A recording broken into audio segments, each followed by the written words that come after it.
Shivanshu recording studio बानावर किशुनगंज।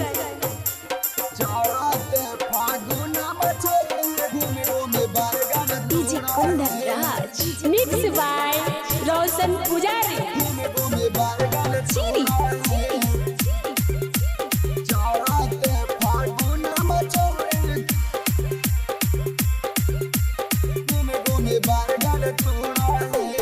लामा का खो जाही गोल का देख के जियो प्यास कहाँ हवा। लामा का खो जाही गोल का देख के मुहा मछौड़ी मोड़ा है चढ़ाते फागुना मछौड़ी घूमे घूमे बैगन तोड़ा है चढ़ाते फागुना मछौड़ी घूमे घूमे बैगन तोड़ा है लामा का खो जाही गोल का देख के मुहा मछौड़ी मोड़ा है चढ़ाते फागुना मछौड़ी घूमे घूमे बैगन तोड़ा है चढ़ाते फागुना मछौड़ी घूमे घूमे बैगन तोड़ा है। डीजे कुंदन राज,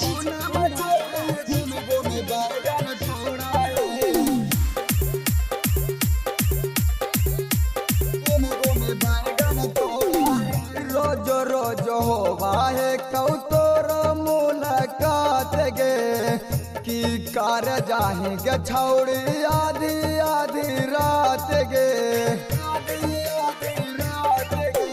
रोज रोज होवा गे छौड़ी तोरो मुलाकात गे की कार जाही गे छौड़ी आधी आधी रात गे हमरा तो लगा हो माइनस में पहला से ओकरे से छौड़ी जोड़ा है हमरा तो लगा हो माइनस में पहला से ओकरे से छौड़ी जोड़ा है चढ़ाते फागुना मछौड़ी घूमे घूमे बैगन तोड़ा है चढ़ाते फागुना मछौड़ी घूमे घूमे बैगन तोड़ा है डीजे कुंदन राज, घूमे घूमे बैगन तोड़ा है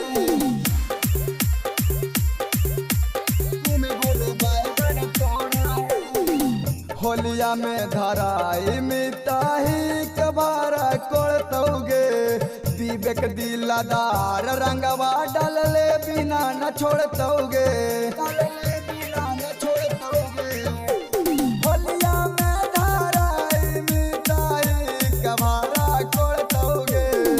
विवेक दिलदार रंगवा डालले बिना न छोड़तौगे रोशन पुजारी जब डाला रंगवा हाथवा काहे छोड़ा है सानी कुंदनमा जब डाला रंगवा हाथवा काहे छोड़ा है चढ़ाते फागुना मछौड़ी घूमे घूमे बैगन तोड़ा है चढ़ाते फागुना मछौड़ी घूमे घूमे बैगन तोड़ा है।